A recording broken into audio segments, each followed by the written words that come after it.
Hey everybody, welcome to We Run on Reruns. I'm Amanda, and I'm here with my brother Eric.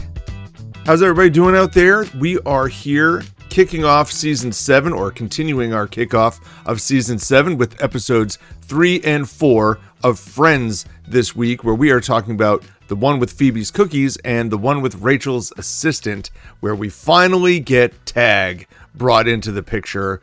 And I will say this, as we start this, Tag is one of those guys that I just don't even know really. I don't have a strong opinion about him one way or the other. I think a lot of people do. And so I'm trying to watch these Tag episodes with a little bit closer eye so I can feel a little bit more one way or the other. I don't know where we're going to land here. I feel like I have more emotion about Rachel than I do about Tag. Yeah, I was just going to say, I know Tag, I really don't care one way or the other. Rachel's behavior around Tag is pretty hilarious and ridiculous. Before we started recording, I described Rachel as being like a 50s male boss in this episode. Well, not in. Is it this? No, it's not this coming episode. It's the second one we'll be talking about. Yeah, and because the big honestly, moment. Tag is the big moment in these two episodes, I think. Yeah, she's pretty insane, but it's also really funny.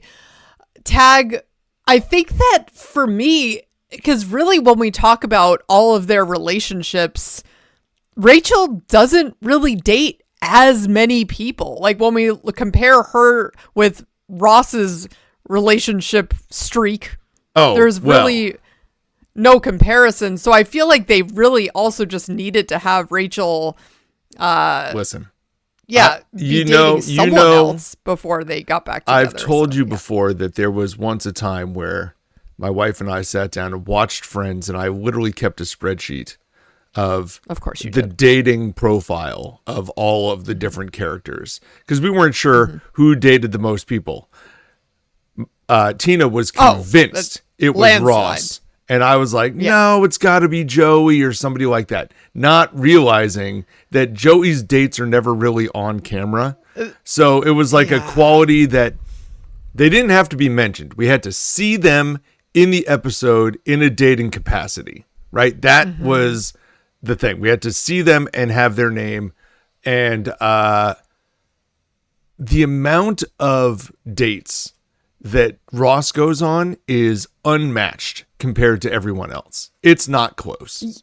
It's a central theme in the show. Yeah. Like the number of people that Ross has dated. But I feel like Tag is to Rachel what Emily is to Ross, what Kathy is to Chandler. You know, I put him in that same area of, I think people don't like him, but I don't really know that. It's a little bit less for whatever reason. Yeah, I mean, Tag really doesn't do anything wrong. Like, I don't feel like he really offends anyone in the same way that maybe the others, like, take offense to the relationship with Kathy, how it started with, you know, it being, she was first with Joey, and then, you know, obviously everything with Ross just annoys people, like how he just decided to date a student. It was like, dude, really? It was more on Ross's end with her. But let's take that. I actually think Tag is not to Elizabeth and to Kathy. I would say Tag is to Elizabeth. Like that's like he's more closely connected to Rachel like Elizabeth was to Ross. Like, clearly too young. That's the story here, as opposed to the others. But I feel like he gets that hate for some reason. And I think it's because Rachel never has another person that she's, like, going to be with. You know what I mean? Right. That's what I mean. I feel like they needed to have someone in the mix where he wasn't, Ross or like... bust. And we knew that he wasn't really going to be like her forever person, right? Like you needed someone else in the mix, but also for the audience, we never really took Tag seriously, right? And that's why I think you can easily compare him to Elizabeth, because everyone knew this is not Ross's person, you know, for Elizabeth. And we all know that with Tag as well. No, but sometimes you got to date the person that's not the person. That's okay. Yeah. Right. I mean, and we do see that. And he's with us for a fairly long stretch. Well, that's too. the thing. He starts out at the pretty much the beginning of season 7, right? It's episode 4 that he shows up, which means he's going to be hanging around for a little while. Mm-hmm. And I mean, he may not be in every single episode, but when they introduce a guest star like this in the first few episodes, usually they're kind of a central theme throughout the season. So now maybe I'm mistaken, but I feel like he shows up quite a bit throughout this year. But yeah. Let's start at the beginning of this, and let's talk about last week's episodes first. Yeah, just as a reminder for where we left things off, we had the gang planning to go out to celebrate Monica and Chandler's engagement until Rachel and Ross kiss, which stole Monica's thunder. We also saw Phoebe trying to impress her music upon Monica and Chandler so that she could get a deposit to play at their wedding. There was also Joey, the storyline where he was going to be a 19-year-old auditioning for a role. Not so much. We also saw Monica and Chandler trying to figure out how they were going to pay for their wedding. Ross also gave Phoebe's client a weird massage with Tonka trucks. And finally, Joey found Rachel's dirty book. So there were lots of like that. That's all I can think about with the Tonka trucks. The Tonka trucks. Yeah. And so there were a lot of little plot lines in the last couple episodes we talked about, but it was really centered around Monica and Chandler obviously just getting engaged. So that was the big theme there. And I think that will continue to be a theme as we move throughout this season, as we are now season 7, episode 3. This is the one with Phoebe's cookies, and one of the central storylines in this one is Chandler attempting to bond with Jack Geller through playing racquetball. And Ross will also be part of that storyline as well. We have Phoebe and Monica then trying to figure out which cookie is or what the recipe is for Phoebe's grandmother's cookies, since the recipe burned up in the fire at her apartment. And we have Rachel trying to teach Joey how to sail the Mr. Beaumont. Yes. So where do you want to start here? Yeah. Well, let's see. I feel like maybe talking about the boat would be a good place to start. Let's do it. Because we find out that Joey has this boat, but he's just hanging out on it, drinking beers, eating sandwiches. So pretty much what he does anywhere else. Yeah, but you get out and you can do it in the harbor now, so that's nice. I actually don't hate that concept. Like, if I had a boat, I mean, I'm sure I would take it out and sail with it too, but yeah. But like a sailboat is a lot different than like a motorboat. And so this is a lot more complex a system for Joey to attempt to learn. And surprisingly enough, Joey did not factor that in when making his when placing his auction, or not placing his auction, placing his bid. His guess. Yes, his guess. His guess at the auction. Wasn't an auction. He was just guessing.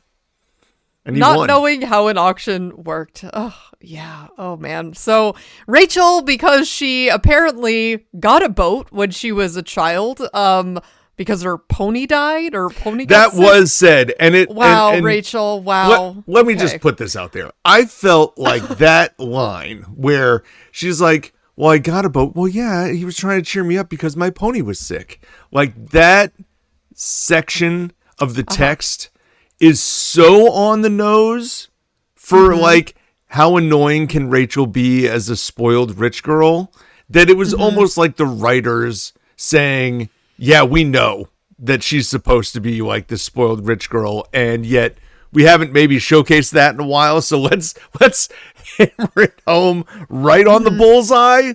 It seemed almost a little too far out of character for her, but I'm okay with it. And as rich as Rachel was growing up, though, yeah, her dad was obviously, as we see featured, he's a bit of a jerk. So, yeah, wealth does not buy you warm everything. Guy. No, no. So she did not grow up in the best environment, I would say, and she is continuing on those patterns with Joey. But I do really just enjoy the theme of how both of them find that they have picked up on the traits of their parents, right? Like they are now carrying that forward unconsciously. She's acting the way that her dad did toward Joey. And it's just, a theme that everyone, I think that this is just a very relatable theme. Absolutely. Here. And and the same with Joey, like you said, like when he figures out yes. when Rachel starts dropping pastrami, he's like, I love that. Get food. What are you doing? Yeah. And it's like, oh my God, I'm my dad. Yeah. Yes. Yes. There comes a point where you start hearing yourself sound like your parents, I think, or seeing yourself doing certain things that might be similar to what your parents did. No matter how hard you try, it's just going to be there. I definitely have caught myself saying things that I feel like I have heard dad say and that I heard grandpa say, and it's just like passed down through the chain. 100%. It's really funny. I've noticed that about you too. Yeah, I'm Thank you. oh my gosh. Dad says great things though, so that's there you all go. good. Yeah, and so but yeah, I love that Rachel. We just see her getting really intense here because I think for her, she's just so passive usually, and not the one to really be calling someone out and being I guess more aggressive so her just being like, time's up, now you're dead, do you want to pay attention or do you want to die? Like, wow. Although let me tell you what, I will say, you tell me your thoughts here. I thought it was very important for them to go out the first time, have Joey not want to go out again, have Ross back his story. Yes, because when they go to the coffee shop and Ross is like, yep. No, she's awful. Like, she's super mean. And that to me gave depth to this story, gave depth to Rachel's decision making. Having it like be known that off screen, Ross has also dealt with this struggle. I thought that was very important to give this storyline some, credence. More credibility. Yeah. Yes. Yeah. Right? Yeah. Otherwise, it would have been like a throwaway, like, oh, okay, they were on the boat. But that helps you understand that Rachel does have this side to her, and it shows up in certain situations more than others. Yeah. Well, as she says to Ross, you couldn't move your arms because you were wearing 3 life jackets. Well, which also does the sea. It does fit Ross's profile as well. Yeah, and you get this clear picture of that scenario. Like Rachel coming down super hard on Ross and him just being like terrified of the sea. It makes perfect sense. I also really appreciate when Rachel's yelling at Joey and he's like, I want to make a ship to shore call to Chandler. Yes, of course. Right. Or when she tells him, hey, it's the left, sweetie. Okay. And he goes to the right anyway. Like, even though he can't figure out which side the port side is, and she tells him the left, and he's like, okay, why didn't you just say left? And then he goes right. Just still goes to the right. Yeah. He just doesn't know his right versus his left at all. Like, regardless of the terms. We have to start with the basics. Hold up your L's. Which one is the L in front of your face? You'd like to think that works, but I still have a lot of children that I've worked with in my day who can't pull this out. And they do things like they put their hands up facing the wrong way. Like palms out. So like if you look at your palms, the L is now on the right side. No, you hold your forefinger and the thumb. But they do it like this, and they're like, "Oh, this side's the left." Like, no, it's you're making Who makes an L like this? People, is this a thing? I don't know, but Wow. You know, they're like, hold your hands Okay. up, and people go boom, and it's like, no. Eric is holding, just to let, because I know we're not on video No, here. palms Eric towards your is face. Yeah. Palms toward your face with your thumbs out. Apparently, this is how kids And are they're like, making oh, elves left now. is this side. Well, no, it's not everybody. It's just some. Okay, you do it like the L on your, Boom. on your forehead, like a loser. Except that's not the L. When No, you hold it out. Okay, well, this but is- you held up that finger because then it's an L to the person looking at you. Exactly. But Right. this one is which one looks like an L to you when you hold out both of your. Okay, These is are the insanity. rules that I we mean, learned, but somewhere along the lines, people have misconstrued them because they wow. found the way to make it look ridiculous and be wrong. Well, and Joey would be that person too. So Joey I would don't be know. that this, person. This probably would not help. But yeah, Rachel then finally losing it again. She's promised to be chill. She's like, hey, I'm chill, baby. I'm cool. Like, no big deal. No. But then 2 seconds later, Joey wants a beer. And she's then pulling out, you can't quit. Greens don't quit. He's like, I'm a Tribbiani. Tribbiani's quit. That's right. Oh my God, I'm my father. Yeah, that's what she's realizing. It's like I've been trying so hard to not be my mother. I did not see this coming. And yeah, here we are. I mean, it's a cute scene. I like at the end the part with the sandwich where they've just come to terms with, you know what? We don't need to sail at all. We could just hang out in the marina eating sandwiches. I don't know. I think this is the only time and the last time we even hear about the boat at all. So I don't know if he sold it after this, or if Joey just goes down to the marina every so often. I don't believe we see it again. I do believe there might be mentions of it briefly, maybe one more. And that's about it, though. Because, I mean, practicality. There's no reason for Why Joey to have is- a boat. And you have to like pay for that spot in Yeah. the marina, a slip, I think. Yeah, it's like that's not just You don't just I get to don't drop see it in the how water Joey and call it is- a day. Like, No, I'm not seeing how this is working out. Joey could barely keep his lights on, so not really understanding this, but you know, it is funny. And Joey not really sure he's gonna listen, be he's got his making own show. He's got his own show. He's going to be rolling in it. We'll get We'll get into to that, that. soon. Oh, Joey, my God! But Well- I guess so. Next, what's the next storyline? that you Okay, wanted so both of these stories connect with Monica and Chandler and the Yes. wedding purposes. So I want to take a moment here to make a recant off of something that I boy. said last week, which was also something that I forgot to say in the previous podcast. So this has been like a multi-step situation. Oh my God! Okay.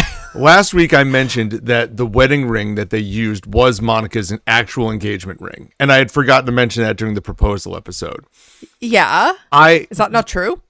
So I don't know anymore my- because I What? saw an interview that said that was like a big misnomer, that people thought that it was, but it wasn't. But then it still seems to be like maybe it was. So I'm just going to put out there, it may have been, but I don't know. And you can do your own research on that because I'm very confused. But either way, that was the story that I had heard. And maybe it's not. Maybe it is. To each their own. You guys figure it out. But it's a wedding ring nonetheless. What? So wait, why are you unable to fact check this? It's just not. I don't know. Because I am, every time I try to research this, I'm getting multiple varying reports on whether or not it was or wasn't. And I don't know which ones I really want to believe. So Okay. I am seeing no is the first response that came up. The ring worn on the show was a prop, specifically a vintage inspired Decory 3-stone design. Yes. It was a 1.5 carat Princess cut. Okay. Oh man. I have seen that as Okay. well. But then I've also heard interviews where there are people from the show that were like, no, it was. And so I don't know. You know what's it's funny because when you said that, there's research that says it's not, but then there's also interviews of people that confirm that it is. So I don't know. And you know what? I don't care enough to know. people I just let us am know. putting it out there into what the world. do you believe?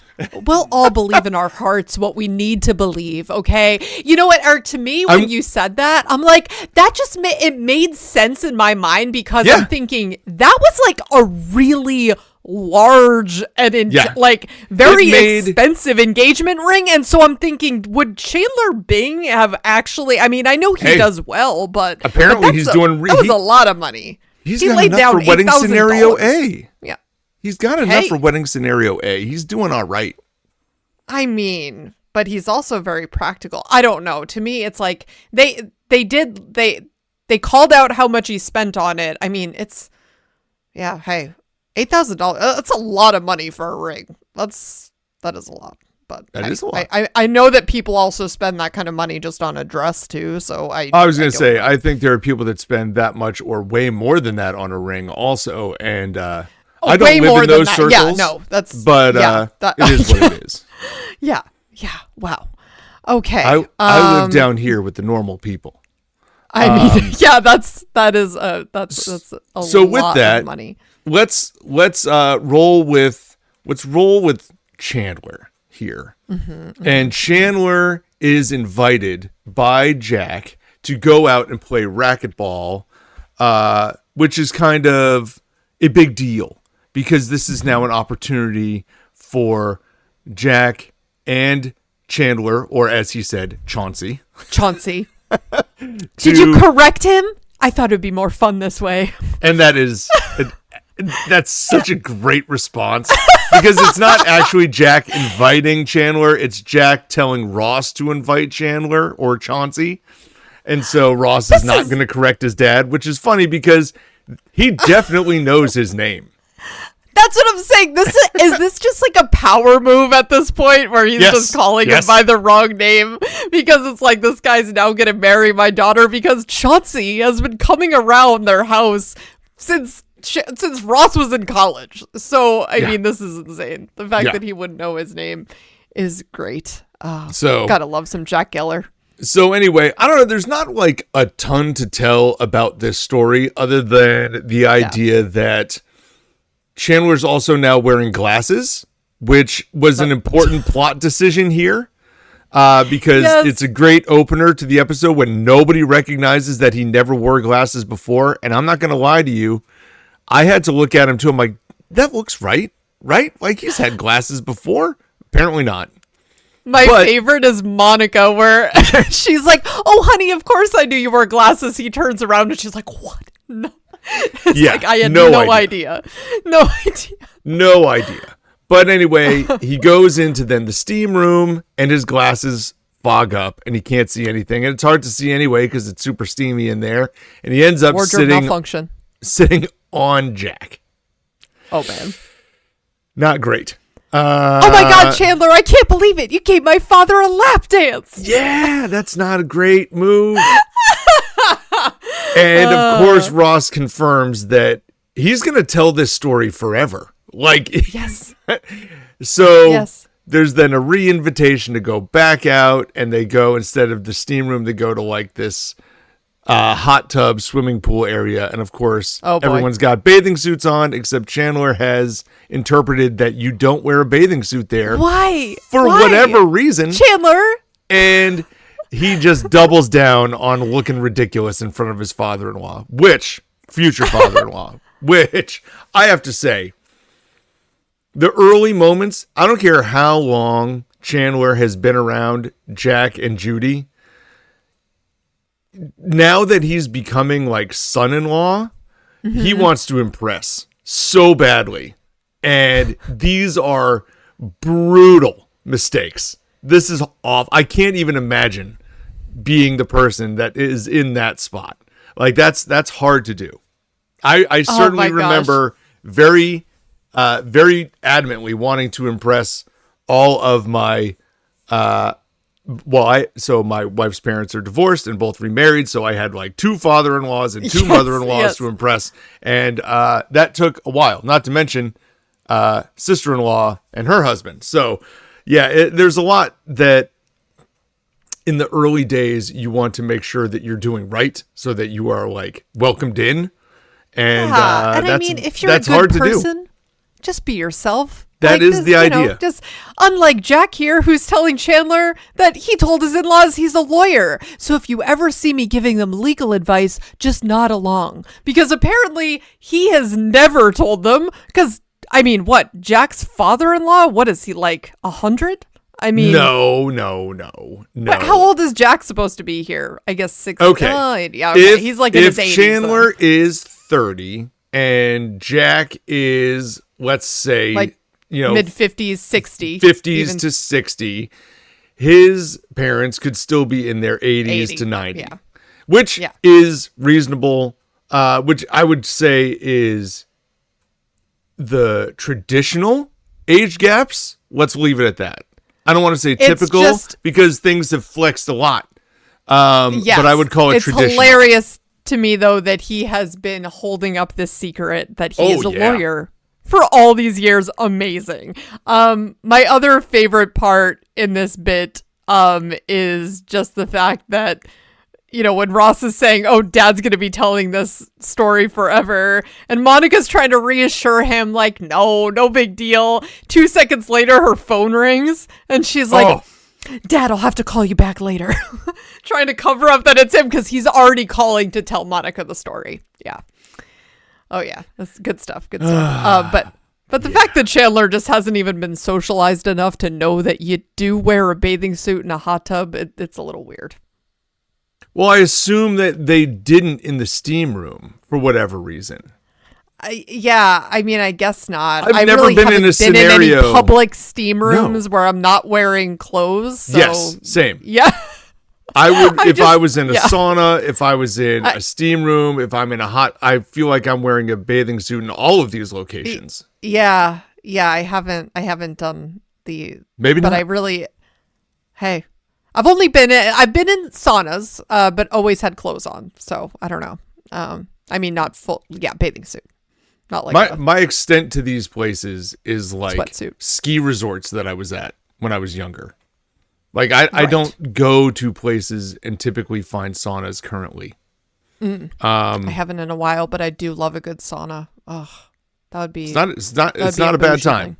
Not a bad time. But I don't have access to one on a daily basis. Although maybe I should find one. Yeah.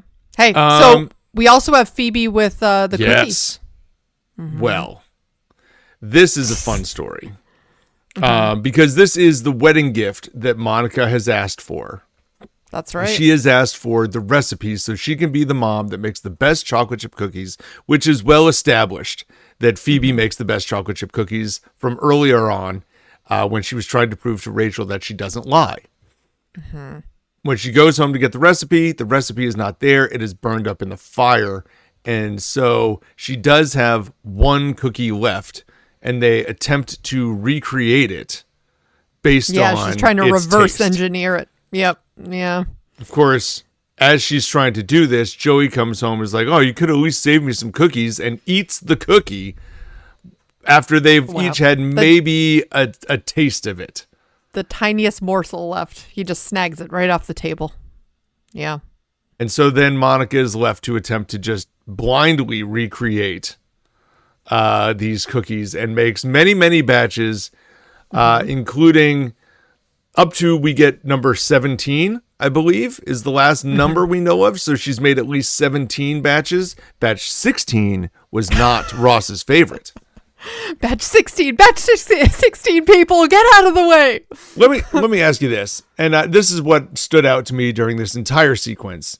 Have you ever had a cookie that's made you want to vomit?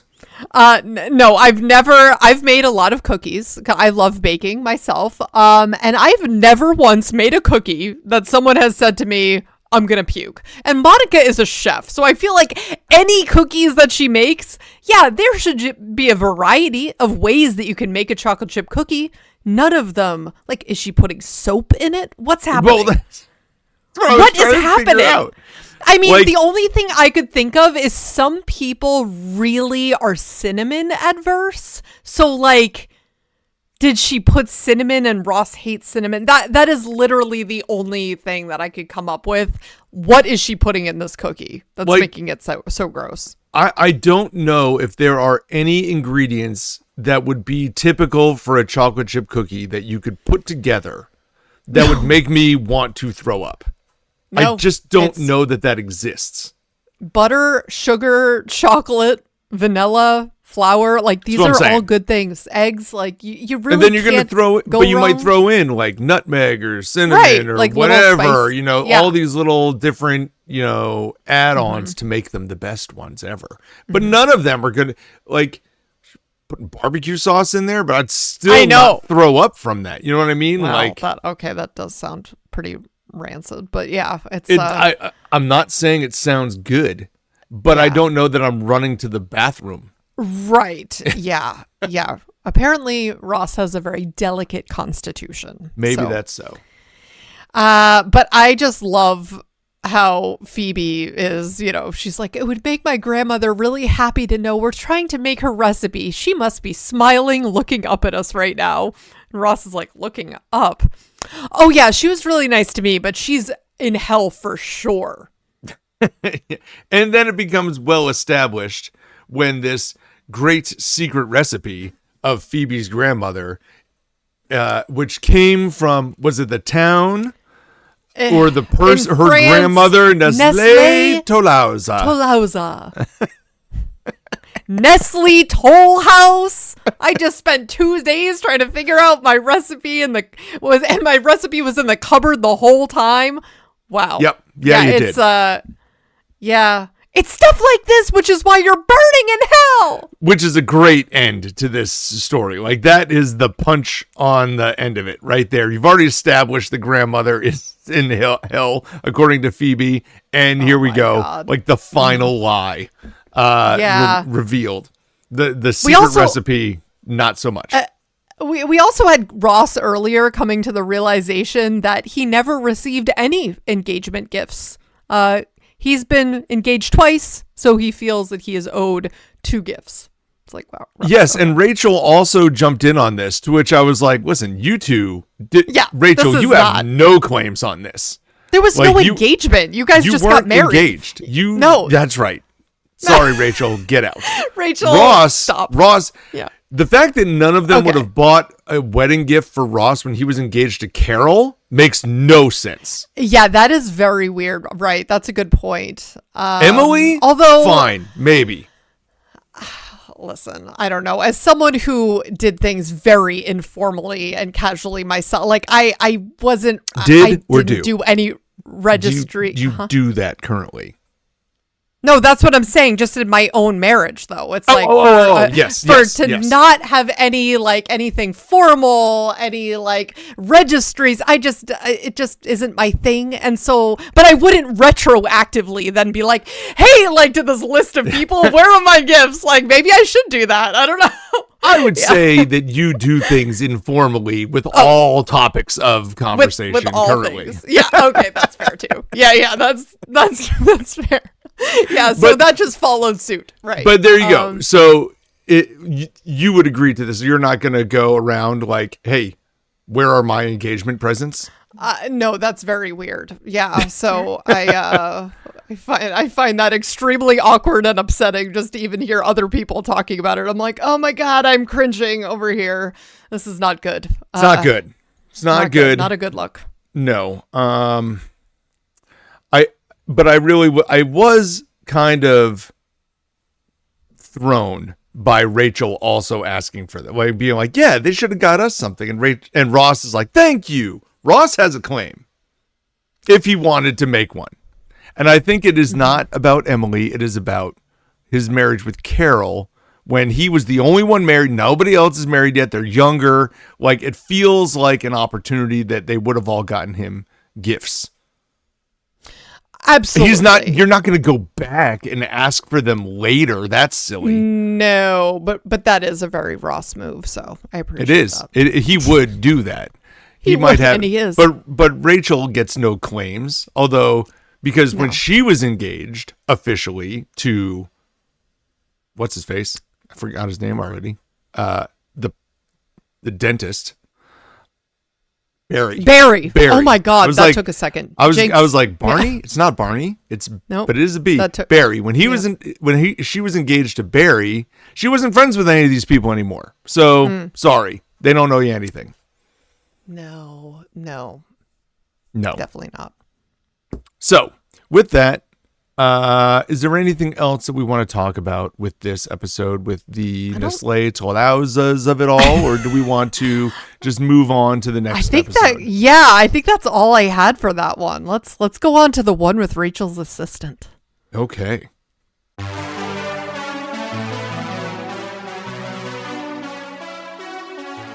So this is now season 7, episode 4, the one with Rachel's assistant, and in this one, we meet Tag, as we mentioned at the beginning of our podcast, where Rachel is interviewing to hire someone for an assistant position at her newly promoted job. We also have Joey getting an opportunity to be on multiple TV shows, as he's going to get to audition again for Days of Our Lives as Dr. Drake Ramore's twin brother. And we also have Monica and Chandler keeping maybe secrets from each other, but not keeping secrets from each other. And a whole lot of information gets spilled here at the end. And that is a fun scene to watch. Yes. This has become kind of a classic Friends theme. I feel like just the dumping of information. Yes. Yes. And so let's start with Joey. Yeah, that's kind of what I was thinking. The smallest of the 3 storylines here. Yeah, and it kind of opens up too with the group of friends like sitting around watching his mac and cheese show that has now made it to television. So it is airing, but they're all trying to figure out ways to compliment Joey on the show, even though they all think it's horrible. Like, it's not good. Chandler has the comment, "That's one of the worst things ever, and not just on TV." No, it was apparently we only saw like one joke, and it was lame. Joey's cracking up though himself. He thinks it's great. Well, there's an audience for everything. Let's put it that way. Well, it's not a great show. And now let's just take this outside of the storyline here. Do you think there was an opportunity here for Friends to say, listen, this mac and cheese storyline is not it. Let's get him back on Days of Our Lives. That's an actual NBC show. Let's get Joey acting again, but let's put him on a show that actually we can cross promote with instead of this made up TV show that doesn't actually exist in the world. Well, I think they probably also just want to, because they're always showing him as a struggling actor. So he's always jumping around from one thing to the next. So I think the idea of having him a bit unstable in his career is just part of Joey's character. So the idea of him like trying out all different types of roles and having these these subplots about that is part of it. So maybe getting him back on Days, like I said a couple episodes ago, to me, just having Joey on a soap just makes sense. Like, he is a soap actor. That's his wheelhouse. It does make a lot of sense. It makes a lot of sense for the type of acting that we see from him. It's like, oh yeah, okay. Just over the top, smell the fart acting. Yes. It all adds up. Very over the top stuff. Right. It feels like it fits his wheelhouse. I do have to think that there was just a piece of Friends being like, listen, if we're going to get him acting on a show, let's put him on a show that we can also do something with. So we can bring guest stars in from the actual Days of Our Lives, and that'll mean a little bit more if we do that versus these actors who are just playing pieces of a fake show on mac and cheese. That could be part of it. Yeah, I never really thought of it that way from like the network perspective. That's what I'm saying, Yeah. Although, did they really have... So I guess I don't Yes. know. Yes. Like, to fact check. Okay, so the guy that they do have playing Drake, is he like an actual Days of Our Lives actor? Gosh, see, Is that this what is you're where sa- I need to get Tina involved here. I don't Oh, know man. that guy is or isn't. I know that some of the actors that they've portrayed in the past on Days of Our Lives are. I know we that, brought that up early on, that like someone who we saw on their screen, Yes. like through their television, Like, was when- a real actor on Days. when Joey like falls down the elevator shaft, at least one of the guys standing there is a Days person. Okay, I right. don't know that show well enough. I know they brought Hope, which is a character from Days of Our Lives, on at one point.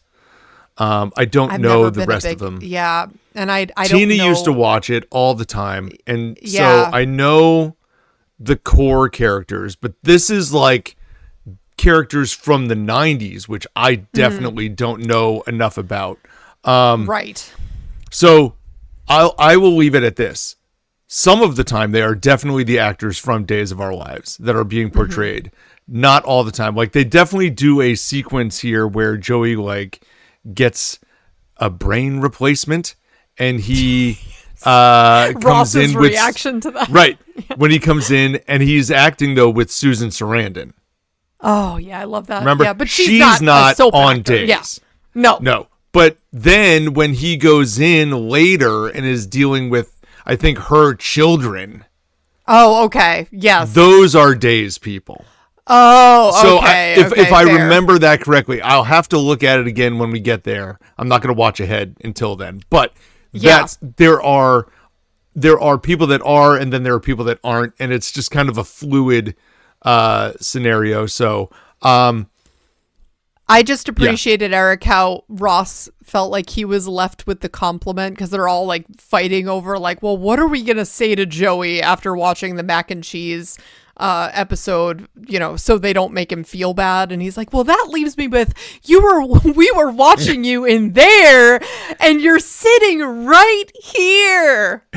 Like, because they're all taking like That's- lighting and Yes. like, the set design or whatever else they were all taking. And then Phoebe's just like, well, I'm just going to go, press my breasts against him. yes.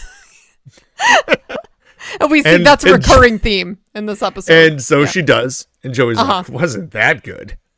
Oh, well, and then Joey, though, is just, again, Eric, with Joey's overinflated ego here. What is going on? This is the same as when he started on the mac and cheese show.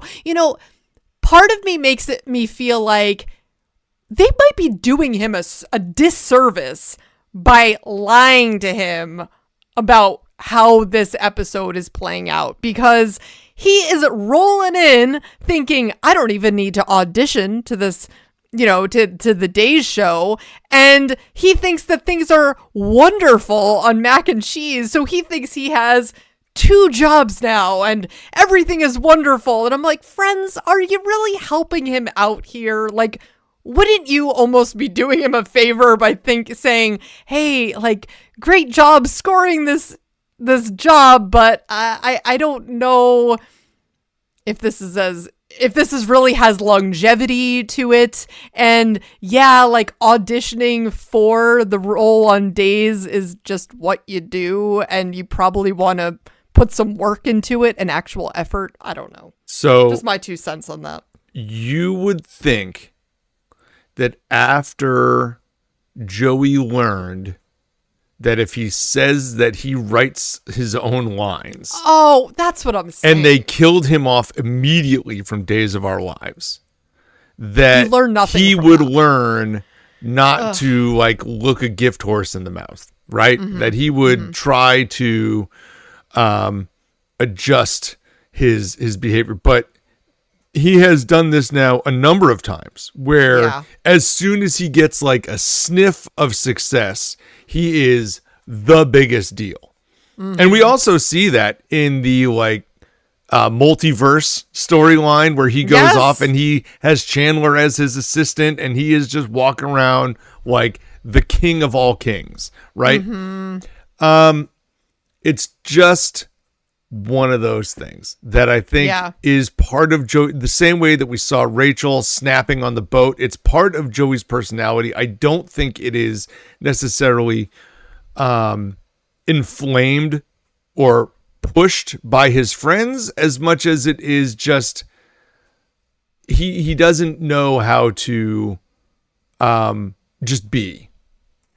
He doesn't know how to like take a beat and know that I'm going to do this and we're going to start it and we got to get the ball rolling. We got to really make sure this is off the ground before I start like acting all big and famous and stuff. But it's like, but no one's being straight with him either. No one's being straight with him either. You're not wrong about that. So it's kind of But they aren't straight with him about any of them. No, they're very protective over Joey. And I think it's because even when he has the inflated sense of self, he's never like not kind to his friends. So it's not like he goes so far as to being like a jerk to them, but he is just, I don't know where this I guess Well, we saw Chandler he is say a white man. I don't know. Whoa. That's an aggressive stance on this. We did see Chandler tell him that the movie wasn't going to be his big break. Yeah. And he kicked him out of the cab on the Brooklyn that's Bridge. true. That you're right. He did. His ego was very easily shattered there. Right.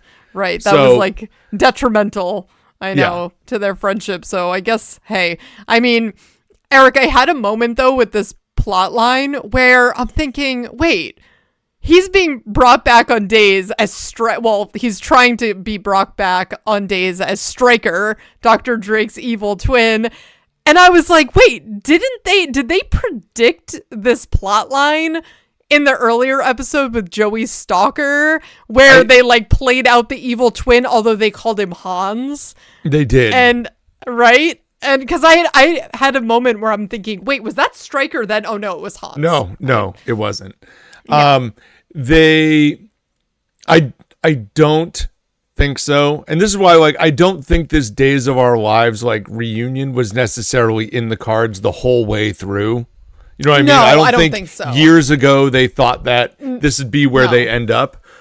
But I think it makes sense. And this is what I'm saying. They could have just made Mac and Cheese a successful show and had Joey been on Mac and Cheese and not been on Days of Our Lives. But I think the network is like, hey, it would make a lot of sense if you're going to make Joey be an actor to put him on a show that we can cross promote.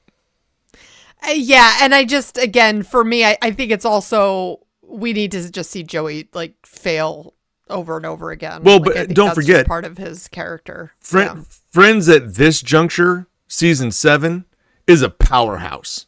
Mm-hmm. Friends is at its peak. Like, these 6 people cannot walk anywhere without being absolutely swarmed. At this point, they are super famous. Oh God, yeah. And while early on we were saying, wow, it's pretty great that they were able to get these guest stars. Now guest stars are fighting over each other to get onto Friends. And so it's not shocking to me that they decide to go back to Days of Our Lives and reestablish at this point. But they don't really go back there because, he's unconscious. Well, right.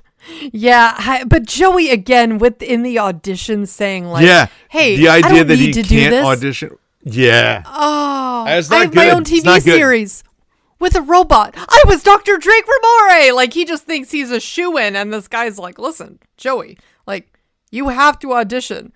And Phoebe's response: "You, an actor, audition? The madness!"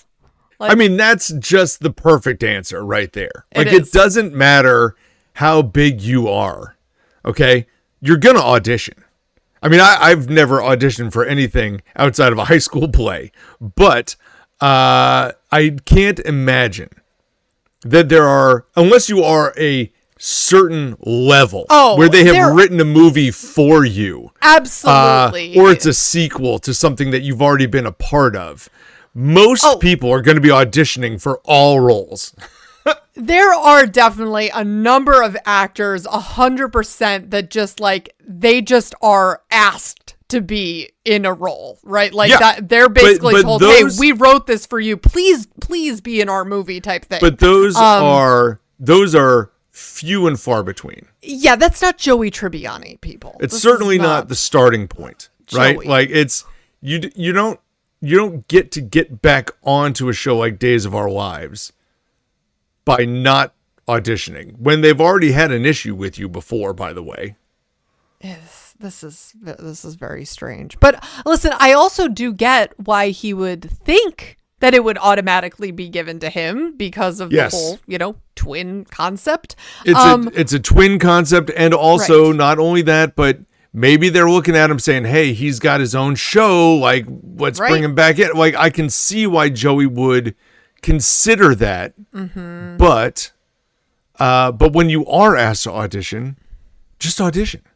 Just do it, Joey. Just do it, for the love of God. But no. And then Mac and Cheese gets canceled. So it's like all this just is happening at once. So now he doesn't have a job at all because he blew up the audition. Now he has to beg for another chance, which I love the ending where we find that you just see a body laying in a bed with his head all wrapped up and he unwraps it. I'm back, baby. Yeah. Because now he is Drake. Like, they have now brought Drake back to life. Well, we will find out the details soon on that. Well, they haven't brought him back to life yet, but they recast Stryker with some other guy. It was too late to get that job. That job is long sailed. So they bring back Drake Ramore, who they've apparently just been keeping on ice for years. Now, Eric, would they have paid an actor to lay in a bed with their head wrapped up in gauze? I can't imagine. like, no. I just, like, to move motionless too. Right. Like, you can't move. You are a vegetable. No, I can't imagine that any show would say, let's go through the motions of paying somebody extra. To do that. Nope. If you really wanted to do that, you've probably got a whole bunch of stunt doubles and extras sitting around that you could pay $15 to do it. You're not going to go cast the guy and then have him do that. Nope. No, that doesn't make sense. But Joey, good for you. You get to be a motionless body for a few months until we figure out if you can actually get a new brain. Yeah. But on the other hand, where do you want to go to next? There was some crossover. Well, when Joey is like he runs into Central Perk to tell his great news to Phoebe and Rachel. Rachel is also trying to give her great news. We have a few moments like this over the years where people are stumbling upon. I think we had one with Monica and Rachel at an earlier point where they're both trying to share news about their job. It was when Rachel had gotten a different promotion. But she now is saying like, hey, Ralph Lauren came into my office and offered me a promotion. She's going to get a pay raise and an assistant. But this is when Joey's also running in and saying like, I'm going to be on 2 TV shows. So you just see them both like struggling to tell their story. And I feel like Rachel's job is the one where they're like, we don't have anything interesting to do with Rachel in her workplace. She just kind of goes to work and we don't really care about what she does there. So every season it just changes. Well, like Rachel, sometimes she's with this, sometimes she's doing this, sometimes she's doing this. And now we're like we're promoting her because she must be very good at her job. I do appreciate the fact that it's like, we've been following her career a little bit because she came into the Friends group and that was one of her main storylines is that it's like, hey, she'd never worked. She'd never been independent, got a job at the coffee shop and then was able to secure this job at an entry level position and has just like kind of organically grown through the ranks and just to see her, doing well there and them kind of continuing to bring it back into the storyline every so often. I appreciate that. And that she's actually doing something that she still cares about. And I think that's actually become more of a central part of Rachel's storyline instead of just focusing in on the relationships, you know? I will agree that Rachel's career is the one that we see the most direct growth from. We see her starting off at Bloomie's and going all the way through the ranks, going and becoming an assistant buyer, and now then she got moved over to Ralph Lauren and I forget what job she was doing there exactly when it was the group of three of them.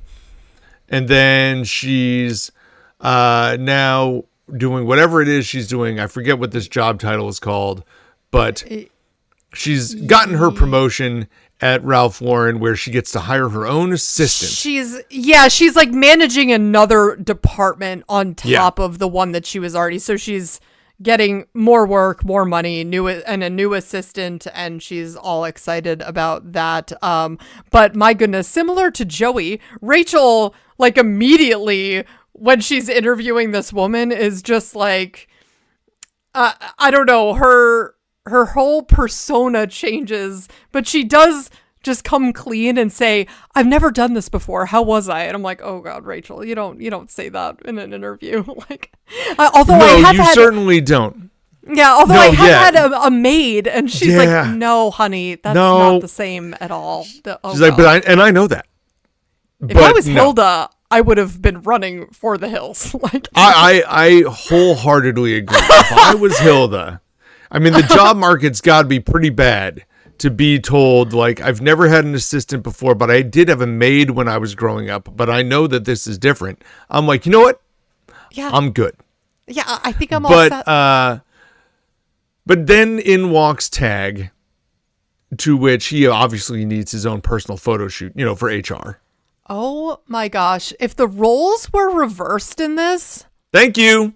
What the heck? Rachel, calm down with the camera and like just, oh my God, objectifying Tag like crazy. Like, this is wild. But I think it's funny because it's coming from Jennifer Aniston. And it's like, obviously someone who I imagine can very much relate to this from on the receiving end. It's like, yeah, this is to have this flipped around and the roles reversed, I think is something, again, of this time. You saw this push, I think, toward women taking on this role, especially in comedies, really like kind of trying to make, just make light of it, because this is something that women have to deal with all the time. And so it's like, yeah, turning that around, let's make a joke of it. I think now there's much more of a, like, you just don't do that to anyone. I mean, even in a comedy, I just don't think you'd see that heightened in the same way. We may be starting to come out of that area where it was kind of like this. But I still think you're hard-pressed to see successful, like, in like a family dynamic sitcom, right? Mm-hmm. In a family dynamic sitcom, the dad is always the bumbling idiot, and the mom is always the one who's super smart and has it together. Oh, you never see it the other way. If you saw it the other way, people would be like offended. How could this man be so brilliant and this wife be so dumb? They would never do that. Well, it's just not as funny. Yeah. Mm-hmm. Well, it's not as funny because people would be outraged, which is why, like, if this storyline was Chandler at work, it wouldn't be funny. No, it wouldn't be funny. People would be really mad. Yeah. And that's the thing. That is the thing. Like, at some Chandler, point, it might be funny with Chandler. It would be funnier with Joey. Because you couldn't believe it. Yeah, it's just, I think it just takes the right character to pull that off. But here, it has to be one of the girls. It has to be. Yeah, but even this with Rachel, it won't be any of the guys. It's a little bit hard to watch. It's like, oh God, Rachel, you're absolutely ridiculous. And Phoebe even points it out. She's like, Rachel, you really need to pick an assistant who is qualified, not because they're cute. But then she steals the Polaroid, and Chandler's reaction, wow, don't tell Monica about the wow. Oh gosh. Yeah. Now listen, we talked a little bit about Tag at the beginning of this thing. I just don't know exactly what I feel about him long term. Like that's the question that I will still have. I think in this episode he was fine. I think his reaction to getting hired, where he does the like whole almost laughing out loud, laughing like silently. Yes. It's like, how young is this guy? Like, yes. Because his whole resume is TGI Fridays. And, he says that he's very observant. So he brought her a plant, even though she had a plant. So never mind. So maybe not super observant. But you know what? Listen, I am a fan of giving someone a chance. Because everybody just needs a chance. At some point in time, when you're younger, you just need a shot to prove Absolutely. it. Now, you may drop the ball, and if you drop the ball, well, you dropped it. Like, It is what it is. But everybody needs that one opportunity to get going. And Rachel had that opportunity. It's like, did. So if it wasn't for her just only giving him that chance because he's cute, then I would be like, hey, that's cool. No. I don't even care about that part. It's just the picture taking that is like, come on, Rachel. Rachel. This would be wildly offensive if this was done today, or if it was done at any point by a male character. People would be outraged. Oh, yeah. But the rest of it, I think, is fine. I think the idea that she finds him cute and he has absolutely no no job description to fit this, and then says, you know what, I'm going to give it to him anyway. I don't think that's out of... I don't think that's a bit... I think that's very realistic. Job. Yeah, it's an entry-level job. Yeah, honestly, a lot of people you hire on, it's because you connect with them more as a person and you feel like they could learn the job. And they're bright enough where they could take on the work. The experience doesn't really matter so much. It's more like, hey... do you have the desire and the ability to learn? Okay, great. And if you do, then we're good and we move forward, and that's that. And maybe that person in a perfect world, that person gets promoted within the company and you have hired somebody who did very well for the company, which is very good. The first thing she wants him to do is go downstairs, find a woman named Hilda and tell her to go home. Yeah, that is the best move that she made in this entire episode. It's like, oh yeah, I did hire that other person, but instead you go fire her for me. Thank you very much. Yeah. Yeah. I mean, hey, and let this be a lesson to anyone watching this and trying to go for a job. It was all about Tag bringing in a thank you plant for Rachel. That's why he got the job. If he hadn't done that, they never would have heard from Tag again. Those thank you notes are important. Thank you notes, and apparently even thank you plans. So. Like bringing in a thank you goes a long way. Being kind to all people that you meet at the interview is super important. Yeah.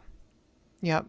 No, I will say that almost every interview. So I have only interviewed at schools because I'm a teacher. And recently, before, not so much. I did a few other things. But most businesses or schools that you would go to, there would be some sort of administrative assistant that meets you first. Be kind to that person. Because that matters. The boss is going to ask you, is going to talk to them about you afterwards. Mm-hmm. So be engaging with that person. And I think a lot of people don't realize that they should do that. Yes. Yeah, that's a great Engage with that person. Mm-hmm. Like, that's a huge starting point, right? Mm-hmm. Yeah. Thank that person. Yeah, and I mean, kind of similar to what we were talking about with Chandler with the new in-laws. It's like, just be yourself. Just no one wants a show performance, just be yourself. So, but we also have Ross's secret in this episode. Oh my goodness. Well, I forgot how much of this storyline this took up. This takes up quite a bit of storyline, and we can wrap it up into a fairly smaller chunk. But I will say the introduction of this is so good because Monica learns something from Phoebe. Chandler wants to know what it is. She won't tell him. And then he broaches the idea like, listen, we're married. We shouldn't have secrets between us. So she says she'll trade the secret for the secret about Ross at Space Mountain. And he's like, oh, no, I can't do that. and eventually he agrees, tells the story about how they essentially ate tacos out of the back of some guy's truck, went on Space Mountain, and then Ross had some bowel issues on the ride because of all of the tacos. He pooped his pants. Yeah. That's the implication. And then Monica turns and says, okay, well, Nancy Thompson from Phoebe's work is getting fired. And he's just stunned. But when they go back and forth with all the secrets, story for that. Yeah, but later when Ross finds out and he's like, Nancy Thompson's getting fired. Just throws out this secret into a totally unrelated thing. That is my favorite line from this episode without any question whatsoever. I love that so much too. Yeah, like he throws it out there like Ross cares at all or anyone like, even knows who the hell Nancy Thompson is. Yeah. I also appreciate after, Monica gives up that story and he's like, I gave up my Space Mountain story for that. And Monica's like, you lose, sucker. Please still marry me. Yes. Also a good section. This storyline is the most entertaining storyline of the show because the other two, Joey trying to get onto Days and Rachel with her assistant, can kind of both be very negative storylines if looked through a different lens. If it's very like Rachel trying to hire the guy that looks good without any qualifications and Joey just assuming that he should get on this network TV show because he should. It's very entitled, this whole episode in those two storylines. This is the storyline that centers the episode and keeps it grounded a little bit. Yeah, that's true. I mean, I feel like we do have this like running theme though of them continuing to like call out Chandler for potentially being gay. Like, and I'm like, yeah, it still rolls on in this episode. I'm like, okay, we're back to it. It's a lot. I'm just going to keep banging the drum. Like, TV shows cannot be judged on what they said 25 years ago.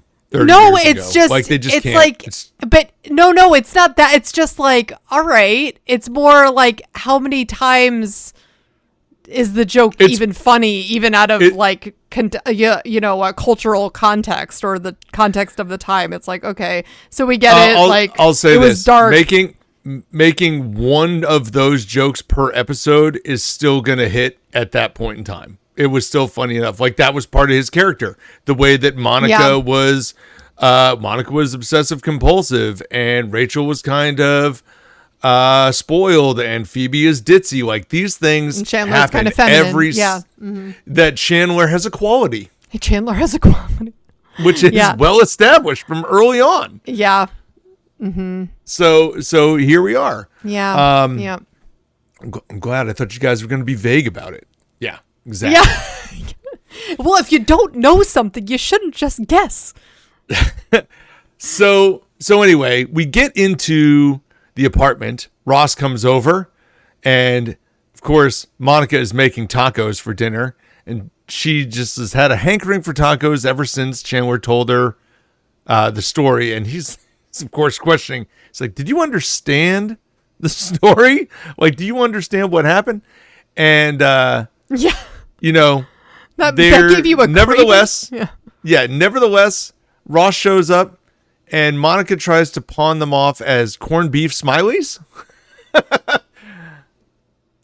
Or ground beef smileys. Well, ground beef smileys. And Monica is just cracking up about this, and I'm thinking, I mean, it's like funny, but is it like cracking up behind a fridge door funny? I don't know. But either way, Ross could immediately tell that she knew what was going on. You told her? And then the idea that Monica couldn't keep it together, I think is a little far-fetched. It is. Yeah. Like, she's been able to hold a lot more difficult things together than that. That's what I'm saying. Yeah. Yeah. So it's pretty hilarious that she just can't hold it together at all, but then they start going back and forth, and this is where we have the joke where apparently Chandler, like in a dark, was it a nightclub? They were in Atlantic City, and it was dark, and Chandler ended up making out with a guy that he thought was a woman, and then they're going back and forth because Chandler then calls out Ross saying, in college, Ross used to wear leg warmers. And Ross is coming back with like, well, Chandler entered a Vanilla Ice lookalike contest and won. Yeah. It's just great. Was it Ross finished second and cried? Yes. Something like that. Yeah. Yeah. And once Monica was sent to her room without dinner, so she ate the macaroni off a jewelry box that she made. It's like, wow. But this is just all secrets being thrown back and forth. What is it? Monica then gives a secret about Ross, but it's actually about Chandler at one point. Oh, she's like, I didn't have any more for Ross. Chandler slept with a cleaning lady. No, Ross said Chandler slept with a cleaning lady at their dorm. Dude, that was you. Oh, that's what it was. That's right. Yeah. That's what it was. Man. This was one of those classic Friends scenes where it's just, it does not read well. Like, if we just read it off of the script, or if we try to recreate it between us talking about it, it doesn't hit the same. You have to see it. No. You have to see the pacing. You have to hear the cadence. Like, it is so good. It's very similar. I will continue to correlate scenes like this to the Thanksgiving episode. Of course, yeah. Where Judy and Jack Geller are getting all the information about all of the different storylines happening, and it's a lot of information to take in 30 seconds. That's a lot about of Jacques information. Cousteau and I Want to Go and all those things. Ross, the drugs, all of that. Yeah. Yes. Well, I think my favorite one here, actually, that I didn't mention yet, was when Ross exposes that Monica couldn't tell time until she was 13. And Chandler's like, oh, okay. And then after she looks away, he's like, oh my God. Similar to. You know what I take from that? Since I deal with a lot of 13-year-olds. You know how many 13-year-olds know how to read a clock? Like a clock with hands on it. Not as many as you think. Let's put it that way. I'm just sorry, guys. I'm making a face in silence here. This is sad. Not a lot. Digital clocks, sure. No problem. But that doesn't get taught in schools anymore? Oh, it does. Oh. It does. Okay. But they don't know it, apparently. It gets taught in like second grade or third grade or something like that. But yet there's just not enough exposure to it. Well, while it's taught at that grade, then they never actually have to look at a clock like that because they just see digital clocks everywhere. So their practice with trying to tell what time it is irrelevant. That's the thing. I mean, any young people listening out there, if you don't have although I feel like some of the older, the manual watches have come kind of back into style, but even on digital stuff, you have the ability to put the face of a clock like on your phone or on your smartwatch. Yeah. Just do it. Learn. They're not gonna. It's good to know. They're not gonna. No, why not? They're not gonna do it because why do they have to do it? They can because everything comes back in style though, so it'll happen. It'll be then like they will wear it. They will wear the watch as a style piece, but then actually like flip open their phone to figure out what time it is. I mean, my goodness, if you can't figure that, well, okay, all right, I don't know what to say to that. I'm telling you what Yikes. the young people are about these days. So, that being said, yes, we have. Well, this just kind of like divulges into Monica and Chandler trucing with each other that they will not keep. Yes. Yeah. That this will be like a ceasefire of secrets, if you will. Yeah. Let's just not. Let's just not tell anyone else. Although that's when Ross learns that Monica has already told Phoebe about the Space Mountain story. So he's like, if you want to be around people that... tell anybody else. Yeah, if you want to be around people that don't know the story, yeah, you might want to avoid Phoebe too. It's like, oh gosh. And everyone at Chandler's work. Right. So he can hang around with Joey and Rachel, potentially. Yeah, that's probably not true either, but. No, it's going to come out. Yeah.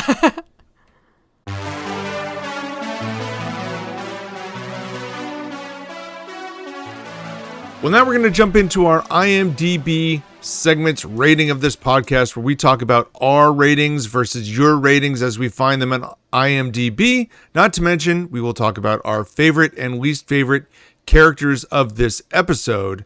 I'll tell you what, I will jump in first here with characters, and I will say that my favorite character from these two episodes, it felt kind of like a runaway here, but I'm going to go with Chandler. I thought about some of the other characters for brief moments here. I feel like Ross and Phoebe were not really featured as much to give either of them a favorite character. I liked Joey on the boat, but didn't necessarily love his Days of Our Lives stuff. I liked Monica in both places, so it could have been her. But I feel like Chandler interacting with Jack in the first one was funnier than Monica trying to figure out the cookies. So I'm going to go with Chandler as my favorite. How about you? Yeah, no, that makes sense. I almost went with Chandler, but I ended up going with Rachel. Because I liked her on the boat with Joey. I thought that interaction was funny. And even though I'm giving her a hard time about being like a male boss from the 50s with Tag, I also just think that it's funny to see her in that role. And yeah, just her whole interaction with him was great. And I am still up in the air on Tag himself, but I like seeing Rachel like with someone else and like kind of navigate a new relationship. So that's fun. And I just love Jennifer Aniston. So it's I went with her. I feel like she had the funniest bits in these episodes. So I stuck with her as my favorite. And I kind of struggled with my least favorite in these two, because I didn't really hate anything no, I didn't outright either. that anyone was doing. I ended up, I've kind of gone back and forth. I'm gonna end up landing with Ross, actually, just for the simple fact that he wasn't really featured as much in these episodes as he sometimes is. And no, he really wasn't. I mean, it was funny, like the last episode that we talked about where he had the back and forth with Chandler and Monica. But he was the third wheel, like in the secret telling. Yes. He was the third wheel in the cookie tasting. Right. He always felt like he just kind of got thrown into scenes. Yeah. As opposed to being a feature of his character development. Yep. Which I think is fine, because we spend a lot of time on Ross. Yes. And every now and then Ross needs to sit back so the others can have their moments and have some storylines put around them. Yep. So I don't hate Did you that. also go with Ross? I didn't. I actually went with Rachel. Oh. And so man. So I know you had her as your favorite, and I had mentioned that like Ross and Phoebe really didn't have a lot to do, and I agree with your sentiment that way. But I will say that, you know, these were some episodes where I found Rachel to be more annoying than funny sometimes. You know, when it came to the like falling over Tag stuff and the like, because her attitude around Tag is very similar, at least early, as it was around Joshua. And oh my gosh, I didn't like it's very cringy. Yeah. Yeah, I don't like that. I don't love Rachel in that situation. Yeah. And then the other episode was her being mean to Joey on the boat. And I'm just not a huge... she needed to be that way for that side of the story to develop. But I don't love that side of Rachel either. So I'm putting it on Rachel. And with that, it is what it is. And then I was remembering that Phoebe, because she really wasn't in this episode a whole lot, but she did show up back at Rachel's office because she knows her girl and knew that, hey, Rachel, you did hire on Tag. She wasn't using pronouns when describing who she hired. She was just saying, oh, my assistant showed up and yes, my assistant is working out and yep, they're great, and not totally avoiding who was actually on board. So Phoebe just shows up calling out that Tag, oh, you must be Hilda, to him. Which I is do great. love that line from Phoebe where it's like, you must be Hilda. Even though I know you're not. Yes, and Tag immediately is actually attracted to Phoebe and saying, Phoebe, that's a great name. Oh, well, you should hear my phone number. So I feel like Phoebe also, the way that she was just being so overtly flirtatious to Tag, that you see it coming from both of them, both Rachel and Phoebe. It was very interesting how they played that out here. But yeah, so I just, I appreciated Phoebe's role in this too. And I'm like, I went off on that tangent, kind of forgetting how I got there. But either way, well, we were trying to figure out where Phoebe was. Like, we're trying to figure out. There was a moment. Yes. Like, there was a moment in between, because we paused in between before this IMDb segment, and it was like, what happened to Phoebe? Like, where was she even in this last episode? And she just had little snippets, which is why she could have easily been a least favorite character for either one of us. But this was also brought up because you had said you really didn't like Rachel's whole demeanor in this one. Yeah. Well, because here's the thing. This is what I've kind of come to as we've done this now for a long enough period of time. If Phoebe is not featured in the story so much, there was a point in time where I think I was giving her least favorite character just because she wasn't featured. If she's not featured much, but I like the scene she's in, then I'm not going to make her least favorite. It's not her fault that she just didn't feature in these episodes as much. That being said, let's move on to ratings here. Yes. Now, I don't know what you're going to put down for ratings yet. I'm going to tell you that I'm pretty low on these episodes. Okay. Mm-hmm. So being that I've put that out there, I will tell you that my highest rated episode of these two is by a whisker. I'm going to give it to the one with Phoebe's cookies. I'm going to give that an 8 on the money. Okay. I think it will get into the 8s. Maybe. Mm-hmm. Well, the one with Rachel's assistant, I'm going to give a 7.9. Okay. That's fair. And I just think both of these episodes, specifically the one with Rachel's assistant, where I said, if we don't have this back and forth between the secret telling, if we don't have that, it's very entitled, and they're not out of character per se, but they're not in their best characters either. And like, for me to get into the 7s, I've said a bunch of times, someone's got to be out of character to get down there. That's not what's happening here. But at the same time, they're not in their best versions of themselves by a lot. So I will leave Phoebe's cookies at an 8. They're better. They're more themselves in that one, but I still, something about it just didn't hit right. And the one with Rachel's assistant, that's gonna get into the 7s for me.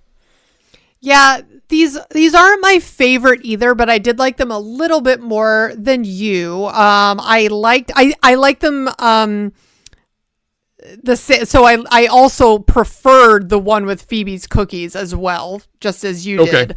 But I gave that one an 8.3.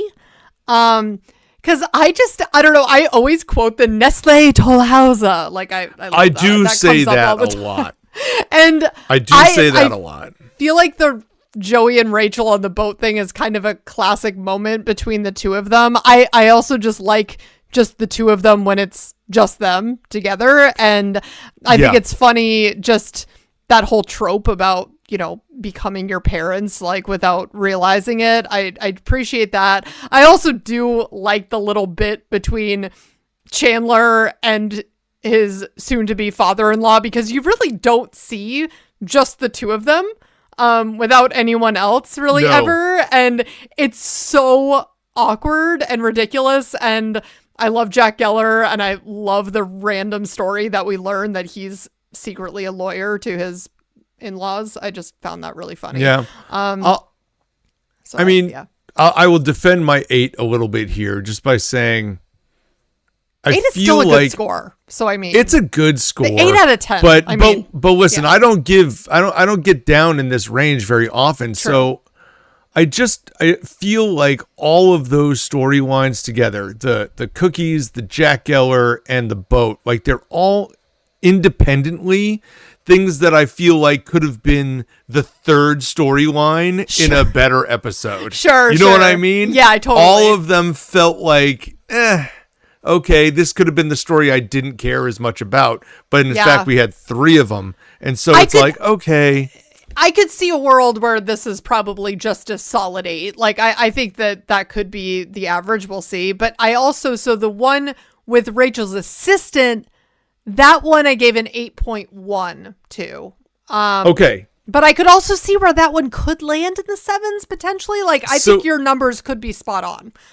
So I will say, when I wrote them down the first time, I think I put 8.2 and 8.1. Okay. Yeah. You know, which is right where you're at too. Yeah. And then, you know, in our break in between, I lowered them down because I started looking at previous scores I had. And I'm like, is it that? Like, an 8.2 would have been like the one that could have been part 1. Like an 8. Okay, the last time I gave an 8, it was the one with the joke, where Ross and Chandler were fighting over the Playboy joke. And I feel like that's right. That one was not good. Yeah, that was. That's what I'm saying. And so that's why I'm saying, okay, I feel like we're in the right spot. That's where I gave that an 8. What did you give that one? The one with the joke. Where is that? Where'd that go? I feel like we gave that one a similar score. You gave that an 8.1, and it was actually a 7.9. Okay. Well, then so that's very similar to what we did here. So Eric, I will have to say really quick before we get to the IMDb ratings, I had this one line written down. Didn't really fall into either category, but we just had this moment between Monica and Phoebe at Central Perk where she's looking at a magazine and she looks up and says, "Phoebe, do you think your favorite animal says much about you?" And Phoebe looks back at her and just goes, "Like behind my back?" And I just thought that was funny. These are the little lines. Like, I will say, I feel like one of the things that is part of Friends that we don't always touch on is that sort of thing. Yes. Like these little transition moments. Like while we're waiting for the next thing to start, there's like a couple lines that are just a little one-off joke, which are always nice pieces. Yeah.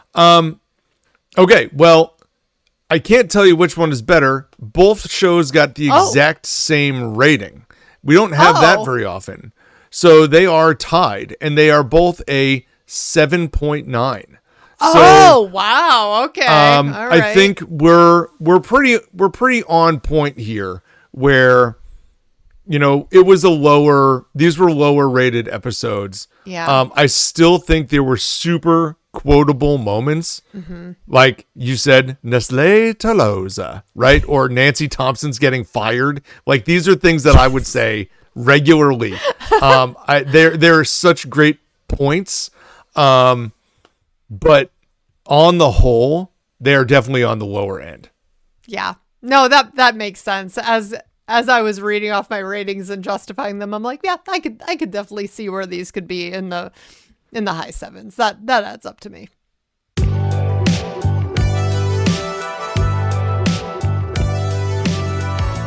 Well, thank you so much for listening to the We Run on Reruns podcast. Please follow our Instagram and our YouTube, our social medias that are out there. Subscribe, like, share, do all the fun things that people do on social media. We really appreciate all of that.